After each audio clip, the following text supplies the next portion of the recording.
Welcome, everybody, to a special episode of the That Kind of Nerd podcast, episode 49.5. That's right. If you haven't seen Batman vs. Superman, don't worry. We're not here to spoil it for you, and we know there's other things going on. So we have Jeff Thomas here with us today, along with Brian Thornton. Yeah. If you guys are new listeners to the podcast, thank you for coming along for the ride for this episode. Please make sure to go to thatkindofnerd.com, check out the amazing articles and the stuff that we're going to talk about today. Also, make sure to check us out on social media. We'll give you all the links for the end of the show. So let's just get into this, man. Let's just start it off. It is April, which means that it's time to do our April Blockbuster. That is the movies that are coming out in the month of April. Brian was nice enough to compile some of the big hits that will be coming through. We want to give you our opinions on them. So I just imagine like a Lifetime thing or like one of those Time Life music things where it's like Brian's going to compile all these different in one box set. For 1995, you can watch all these trailers whenever you want to. And hear a never-before-seen track by Dean Martin. I'm not a racist, I swear. All right, anyway. So, let's start off with some... Listen, not a whole lot of hits in April.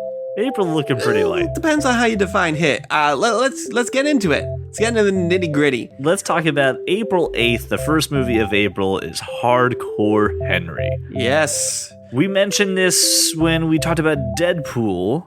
Because the trailer was before Deadpool. Jeff, I'm actually really interested to hear a gamer's perspective on this film because I think it looks like garbage. Okay, so my thing with Hardcore Henry is I fear that it's going to be Doom, and I hated Doom. The movie with Dwayne "The Rock" Johnson. It's Dwayne, please don't call him The Rock Johnson. You make that joke every time, and I'm pretty sure that's not what he goes by. That's okay. So I just have to say his name as Dwayne "The Rock" Johnson. But I like the way it feels from the trailer, except I'm a little hesitant. I'm probably going to see it, maybe not in theaters, maybe after the fact. So this is a first-person shot movie, so it looks really just like a video game. It looks like a GoPro camera attached to somebody's head. The cast is a guy's name, which I never can pronounce at all. He's been in 18, District 9. Does anyone know the correct pronunciation? Oh. I do not. Well, I do. I kind of do. That was the biggest lead up to the biggest not. That is not the answer. You don't. It's absolutely the answer. I know exactly what you're talking about, and I have to pull up his name on IMDb. You're talking about Charlton Copley. Yes. Okay.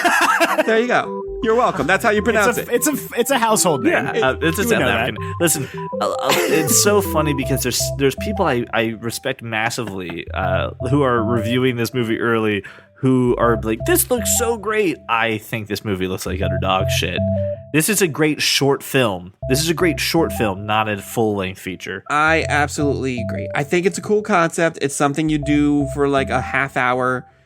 And then it just stops being cool after that. This would be really cool if it was like a VR film movie. It was a 360 view and you could look around and shit. Like you could use your Google Cardboard Jason that Statham. nobody uses. What the heck? What is the movie Jason Statham's in? The Crank? The thing with his heart? Crank. Yeah. Crank. Like a Crank sequel or like a Crank revamp for this would be cool. Yeah, but... because you would actually see it from his perspective. I'm going to pause. So, Brian, there's another movie out for April 8th. What are we talking about here for the second movie? It made me so sad to put this on the list. The Boss, starring Melissa McCarthy and the love of my life, who apparently had a lapse in judgment when she signed for this movie, Kristen Bell. And Peter Dinklage. Peter Dinklage. No, hold on, I want Jeff to do it. He does it great. Peter Dinklage. Okay, all right, that's all right. We don't have to do the whole thing. I could go on for the entire thing. This is about a movie about a woman who is like the Oprah Winfrey of the world, and then has no She's money. more like the Donald Trump of the world, from what I can No, that's gather. not fair. She actually has a soul. She actually has hair too. Right. Down on her luck, and she's trying to be a normal person and get it back. No, this movie looks terrible, and I like Melissa McCarthy in some things. This is the stuff I don't like her in. I do not like her at all. Hard pass. These are like throwaway comedies that we get every fucking year. I will not say hard pass only because my love for Kristen Bell does outweigh my hate for Melissa McCarthy. I will not see this in the theater. I would watch Kristen Bell in those commercials for I don't even know what the hell it was. But any all the Samsung time. product, Yeah, Samsung. I will just loop But those every single commercials. time you're reminded that she's married to Dax Shepard and you can't have her. Yeah, what a lucky bastard. Anyway, Right. it hurts my soul. Let it go. Let it go. If you would like to see the movie The Boss, you're probably the only one. So enjoy. Yeah, let's move on because it hurts my heart the longer I look at this trailer. I have changed my mind on the movie that's coming out for April 18th. I'm sorry, 15th. And that is The Jungle Book. Yes, this looks fantastic. So I saw a better trailer, I should say, for this movie, Batman v Superman. And if you want to hear our opinion on Batman v Superman, go check out episode 49. Based on Rotten Tomatoes, you'll like our opinion. Anyway, the moral of the story was there was a trailer for Jungle Book, and it was beforehand. phenomenal. This little kid, the kid that's playing Mowgli in this movie, can act really well. This kid can act. That's actually what changed my opinion. Seeing that this kid is not just a little kid surrounded by CGI. He's on a green screen. This kid he better be able to act. He's got nothing but a green screen around him to react to. So it changed my mind entirely. ScarJo, I love ScarJo. ScarJo is the love of my life. Okay. Plus Bill fucking Murray. Is it okay with you that she's a manipulative snake in this movie?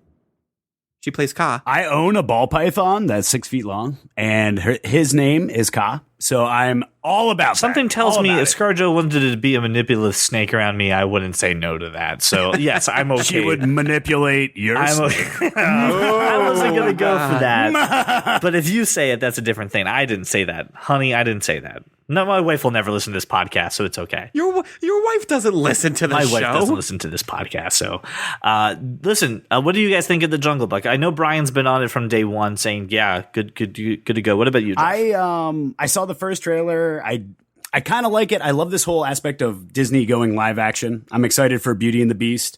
But that's just because I love Disney. So I'm just going to approach it with an open mind. I mean, all I needed to see about this movie is it's directed by Jon Favreau, dude. And the man has not directed what? It's such a weird. John Favreau as a director, besides Swingers and stuff, it may be a weird concept for you, but he's been doing it for a while. And forget about who is Shere Khan? Is that Idris Elba? That is Idris Elba. Is Shere Khan? Yeah, I love that. I love that. Ben Kingsley as Bagheera, and obviously you got Bill Murray as Baloo and Christopher Walken as King Louie. The cast in this movie is phenomenal. Yeah, you can't not have a great movie with that kind of cast behind that kind of direction. I mean, Jon Favreau's done some great stuff, just not even just the Iron Man movies. He's done Elf. He's done what was it? Was it Zathura? I forget that he's directed a plethora of movies. He's done. He's done Swingers and Iron Man, and that's it. He does a lot of movies. He's great. So I'm excited for this movie. Sounds like a good movie. Definitely something that's on my to watch list. Probably not opening weekend, but I'll see it at some time. Here's a movie I'm still on the fence about. Co-star of Batman v Superman, Kevin Costner, and Deadpool himself, Ryan Reynolds, and Wonder Woman.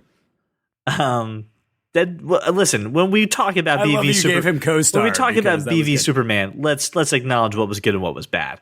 Ryan Reynolds from Deadpool in this movie called Criminal. We mentioned this a few episodes ago when the initial teaser came out. I don't know how I feel about this movie, but something inside of me really wants to see it, and I don't know why. It almost feels like that, what the hell is the movie where the guy goes back in time to stop himself?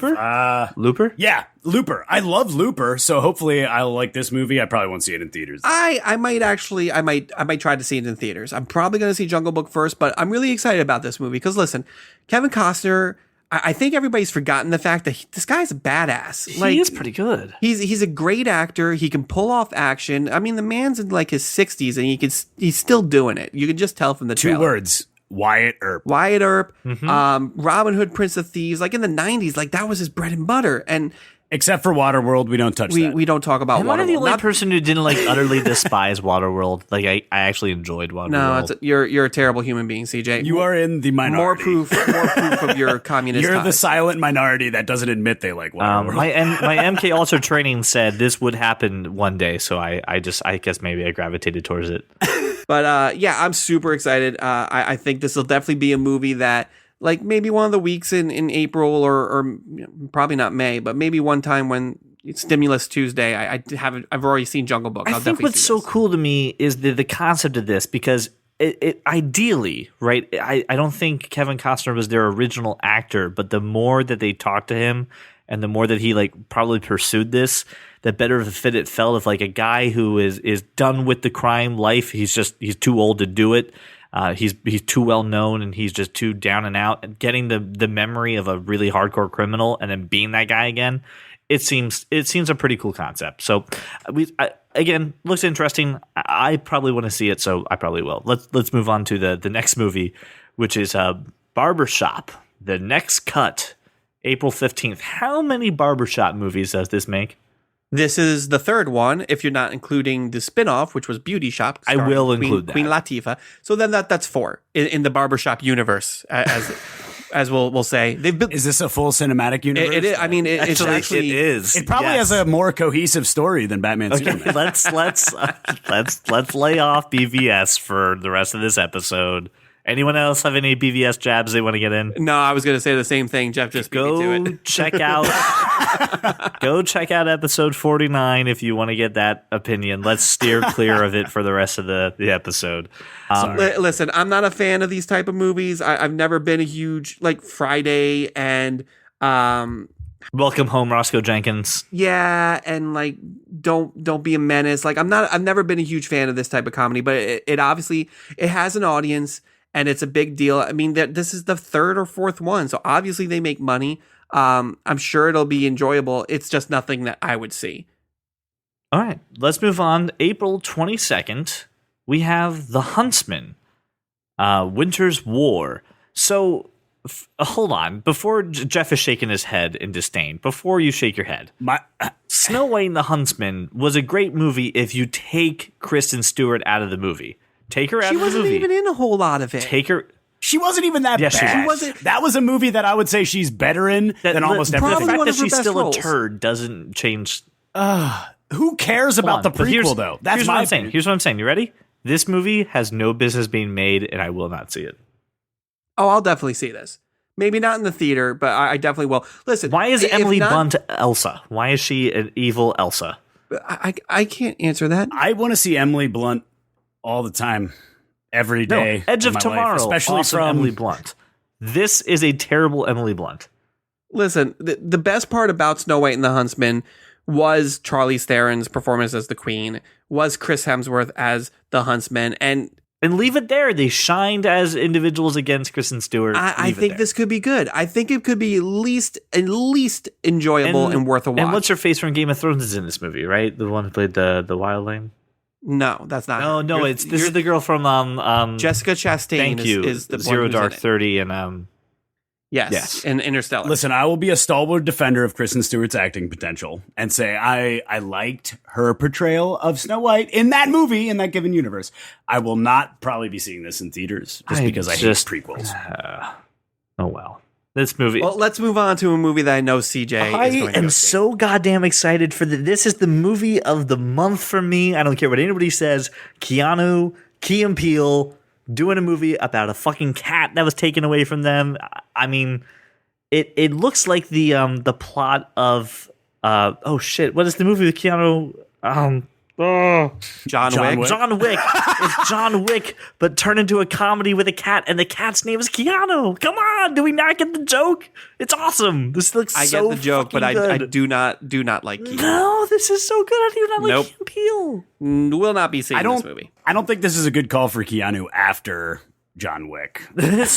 Like, he needs to do another serious role. In my opinion. Keanu's the cat, You got John Wick man. 2 coming out, though, Jeff, so. I'm excited for that. Oh, yes.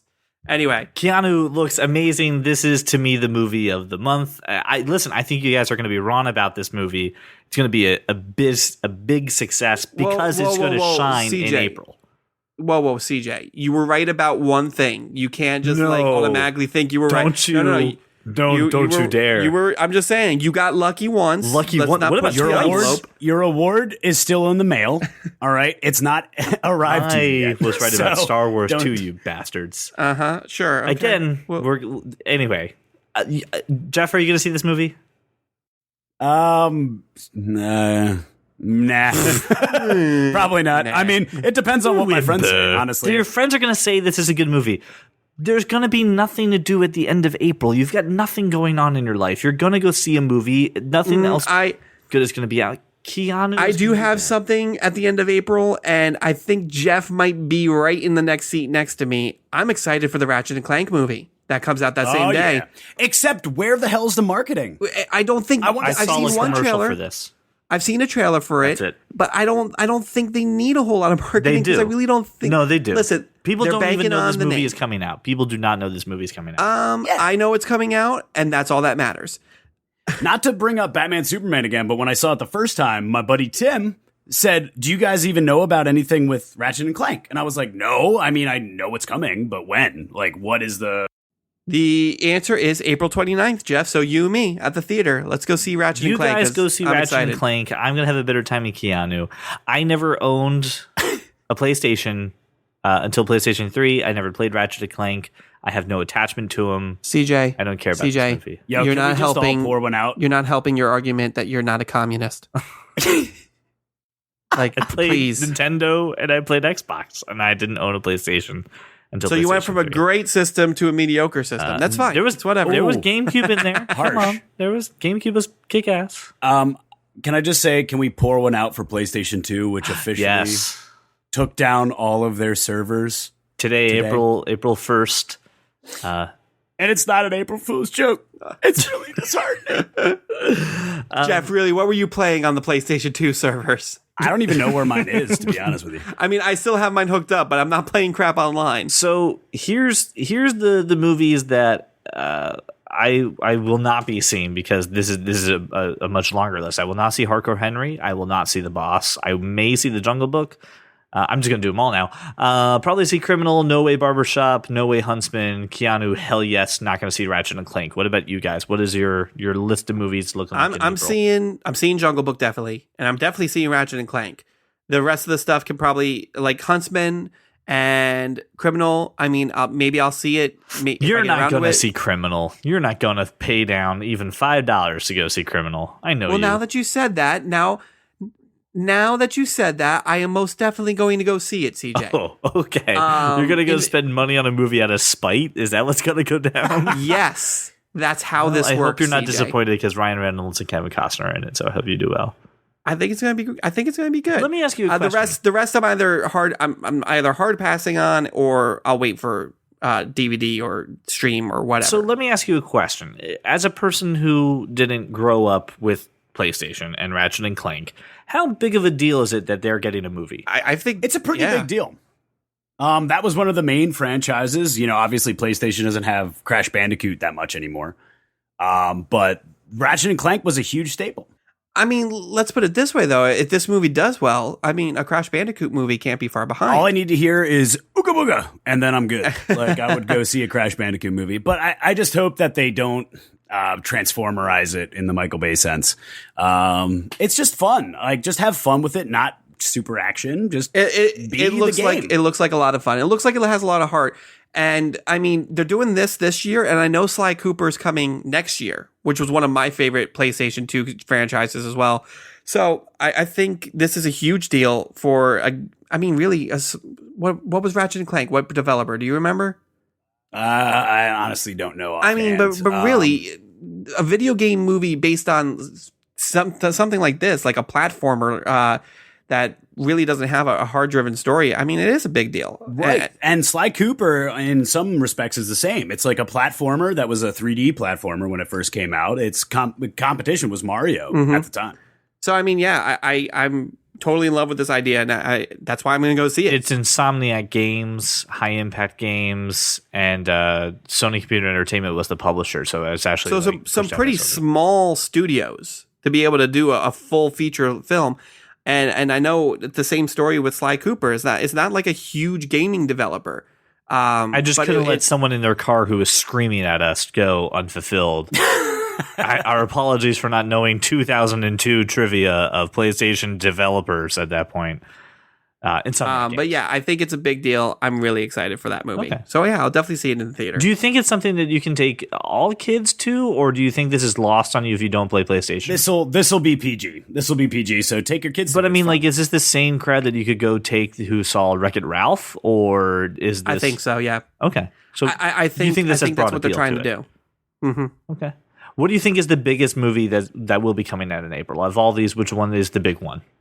What is the one that's going to steal the spotlight from everybody else? Jungle Book. Which will steal the box office or the spot? Well, who's going to steal the box office? Who's going to get the box office numbers? Jungle Book. I would say Jungle And then, Book. but then, Jeff, do you think someone's going to take the spotlight? Do you think there's a sleeper cell? I in this? think Criminal. I think Criminal is going to be badass, and I'm excited for it. So that's one movie I am excited for. Well, listen, fans, please go to thatkindofnerd.com. Check out Brian's Blockbuster article for April movies.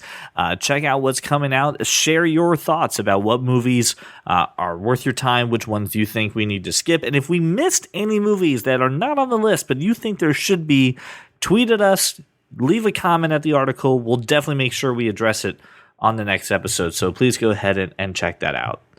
So there's a reason we have Jeff on here and not Josh right now. Besides the smooth, smoky voice. I was going to say, is the beard alone better than Josh's beard? I would venture to say maybe. That's just not fair. It is a pretty glorious beard. Josh is actually doing some hardcore research as to how hoverboards can become a reality and how they can avoid manure in the event of an emergency. So we brought Jeff on too, because there has been some fantastic news or rumors, or I don't know what you would classify this as. Statements, rumors, A little bit of everything. all about cross-platforming in gaming.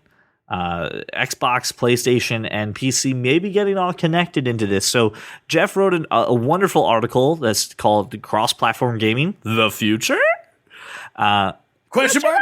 I tried to leave it open-ended. So I want to get Jeff. I'm not a huge gamer. I obviously know this is important, but holy shit, tell me what's going on. All right, so the big deal right now is, for years, gamers have had one console or the other console, or they played on PC. Now, Microsoft just released a statement. I believe it was like March 16th, if I'm not mistaken. I have to go back and look, but it was around the middle of March, and they were like, "Hey, listen, we're going to it's more of a cross networking than cross platform itself, but basically all the servers for certain games are going to be interconnected through different consoles, which I think this is the future of competitive gaming and casual gaming as we know it." Because as I referenced in the article, it's like, where did we all get our start? We all got our start in our friends' basements or in our friends' living rooms playing against each other on the same system, right? Yep. And now to branch that out and to have people who love Xbox, who love PlayStation being able to fight each other, I think this is brilliant. I think it's a great not only marketing strategy, but it also lets everyone So play together. this is go ahead, Brian. Well, I mean, and just to add to that, I mean, this is something that gamers, I know I've been looking for and asking for years. Just we don't want to have to buy an Xbox just so I can play with Jeff because we really want to play Call of Duty together. I can buy a PlayStation and still play with Jeff. And that's something that's been a demand that they just have not either been able to address or refused to address for the longest time. And it's a huge deal. And I really hope that, there's some validity to this. Because it's going to change everything. So Microsoft is the one who made the statement for this, and I guess Correct. initially it really was not necessarily the fact that PlayStation and Xbox are going to connect, but the fact that, hey, listen, Xbox and PC gaming, because Windows to Windows, this is going to be easier than you guys think it's going to be. This was already sort of a thing. Yeah, I want to say one thing is that, like, I'll play Street Fighter 5 online, and I'll be playing with people who are playing on their PC, Right. And it'll tell me whether they're playing on a PC or a But console. it's coming through more franchises and through more game titles. It's the availability of this That's is the becoming big bigger. thing, Right? And I think it would be great if we can add Xbox to that mix. So where is PlayStation coming from? Has Sony actually said anything about this? Have they gone on the record about this compatibility? In a cursory sense, I was actually, when I was writing the article, I was not able to actually find a specific statement from Sony. But they did release that they were willing to do this in some kind of press release or whatever. I just couldn't find the source material. But it is confirmed that they did say they were willing to try this. So hopefully they will be. So is this going to be something that we can do for every single game, or are we foreseeing this to be in a rather small catalog? I'm seeing it more so. The game was that they originally talked about was Rocket League, which is if you haven't played it, it's on my best games of 2015 countdown. It's amazing. But it's very competitive, but fun at the same time. It's a game that's easily accessible to any system or PC. And everyone has access to it. So they were talking about Rocket League first, but hopefully it'll branch out into other competition as well.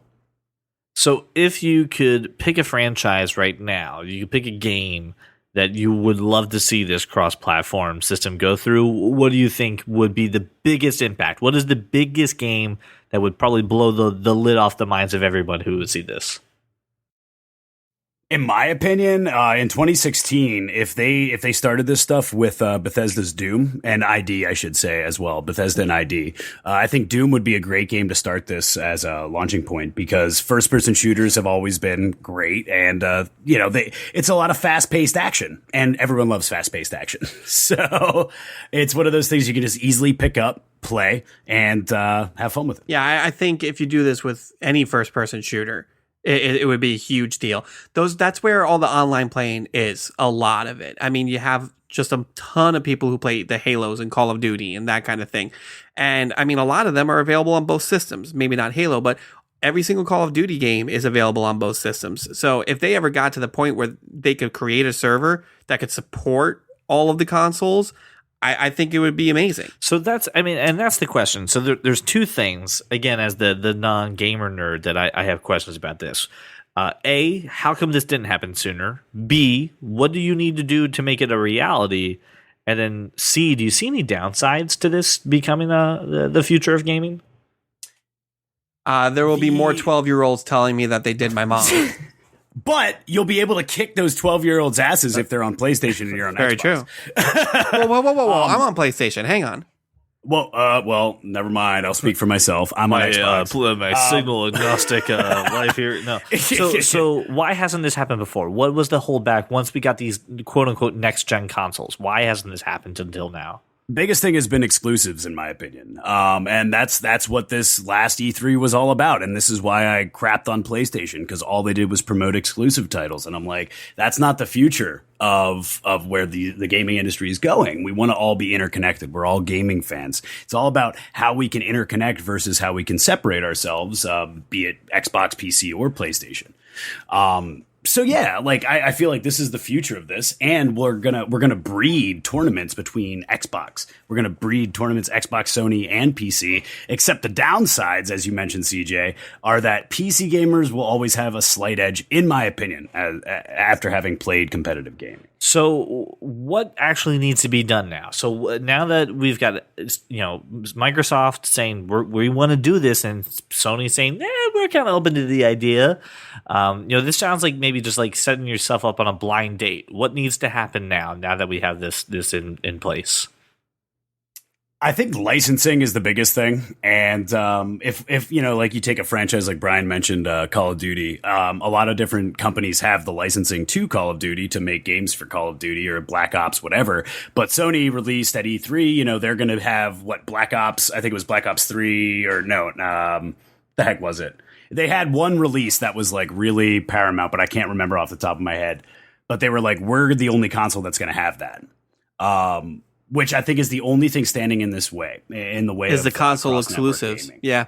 Yes. But I mean, from a technical standpoint, is there anything I need to do as an owner of these consoles or a PC gamer to get ready for this or to actually make this happen? Hopefully the actual manufacturers will have more to do with that than you have to do as a console owner. The manufacturers really need to do server stuff, like Microsoft and Sony and PC all need to, and Mac, maybe, and who knows.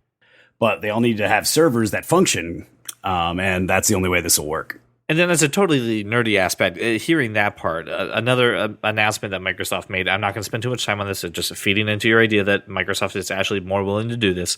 They just started putting more open source and Linux services into Microsoft without having to jump through a big hurdle anymore. So I know they're working on being open. Here's my question, and I'm curious in the perspective of both of you here. My biggest complaint right now with gaming is the runaround and the half-assedness, in my opinion, of releasing a game and having to pay for DLC. We talked about Battlefront, right? Where you need really to get the full experience of this game, have to spend not only $60 to buy it, but then another $60 for all this downloadable content. Do you see this as, again, another thing? Hey, download the downloadable content to get this, or here's an extra monthly fee on top of Xbox Live or PlayStation Network to do cross-platforming? Do you think they're going to capitalize on this monetarily? After you, Brian. After you. Because you like Battlefront, from what I remember. Yes, you were like, spend 120, you dick. I do enjoy Battlefront. I listen, at the end of the day, it's a business, and they're going to try and squeeze every last penny out of everybody they possibly can. Whether that's going to potentially ruin something like this, it definitely could. But I don't. I think there's got to be a way to marry the two ideas of giving the players the experience that they want and still making the money that we need to.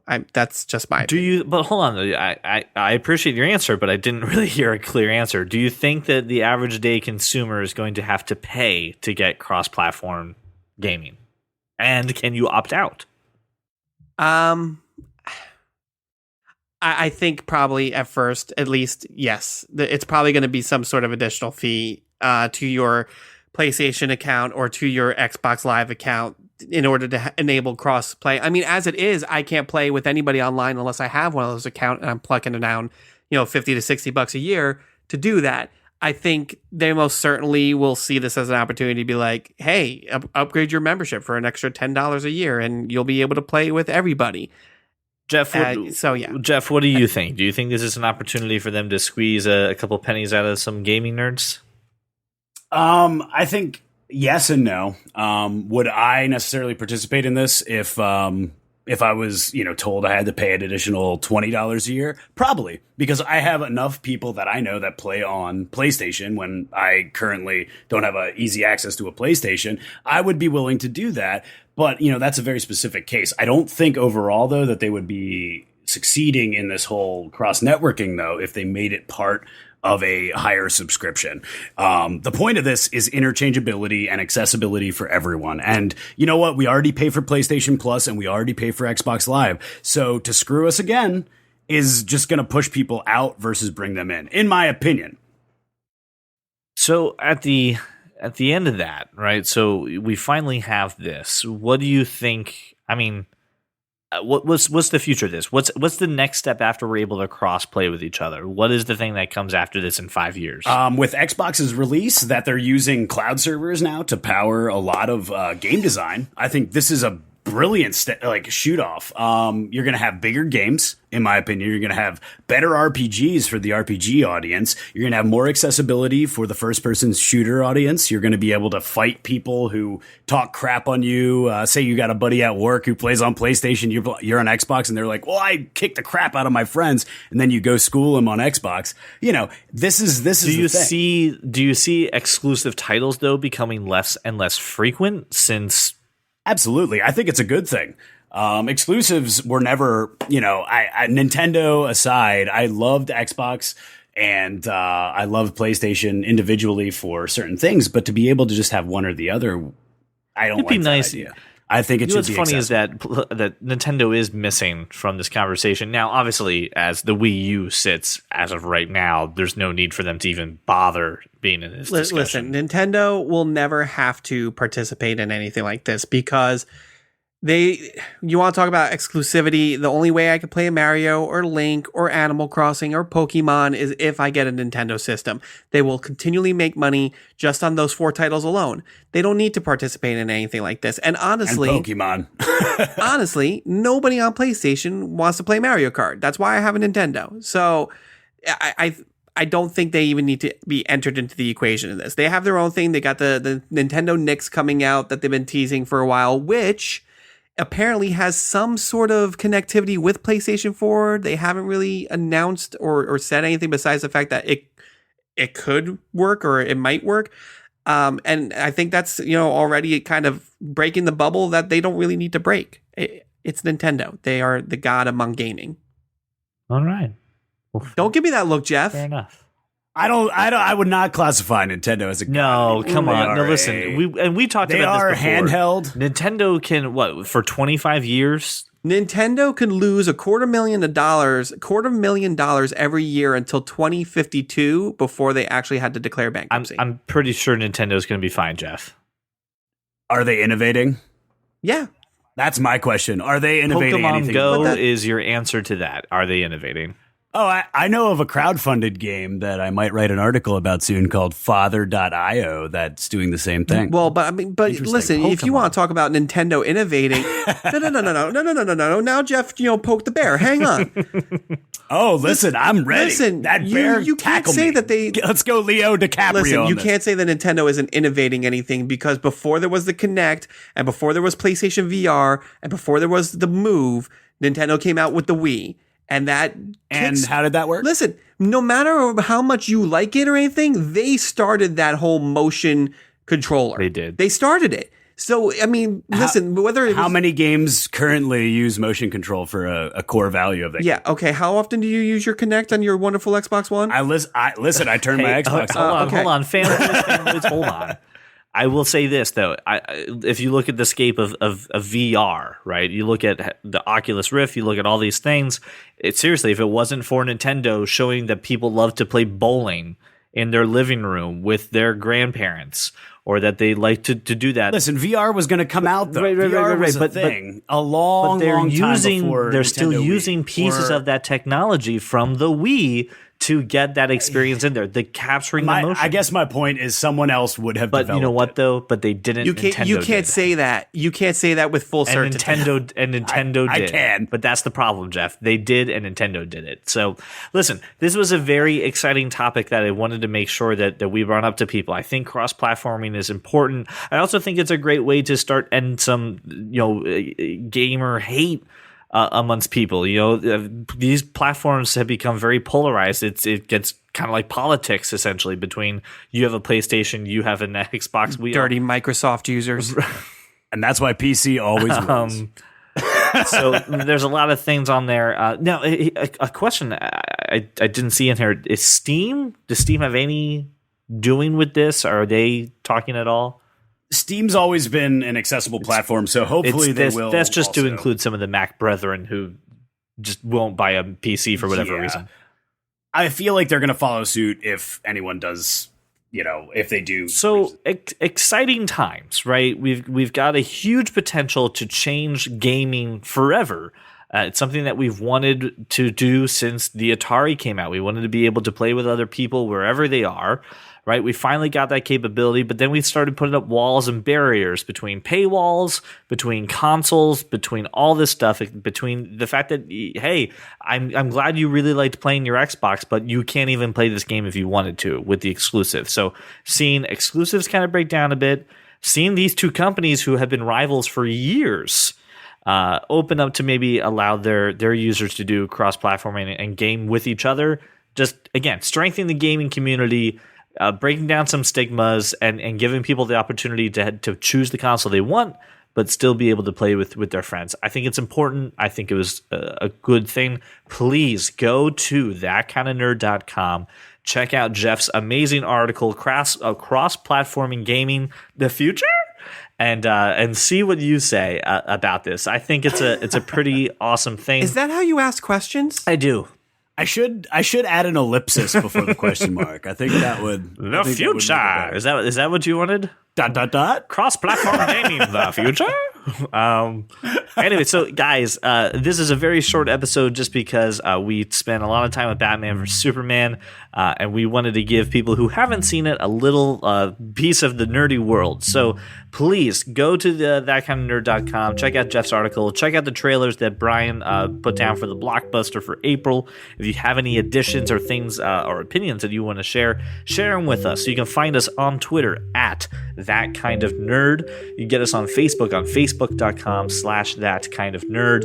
You can call us, have your voice on this show. Tell us what you think about cross-platforming gaming. Is this a good thing or is this a bad thing? Do you think this is going to maybe hurt the gaming community? Maybe you're of that mind. Give us a call at 484-373-4119. Again, that's 484-373-4119. I do want to thank Jeff for coming onto this episode to give us some gaming news in Josh's absence. I know that we greatly appreciate it. Thank you, Brian, for putting the Blockbuster together, and I'm just here to let you two yell at each other, but not actually slit each other's throats. So thank you so much for making us... If we wanted it done, it would have been done a long time ago. If he dies, he dies. Thank you so much, guys, for making us your walk around the neighborhood or your drive to work. Please go check out episode 49 if you want to hear our opinions on Batman vs. Superman. I think you're going to find the conversation to be electrifying. We will see you guys next week, and Josh will be back for episode 50, by the way.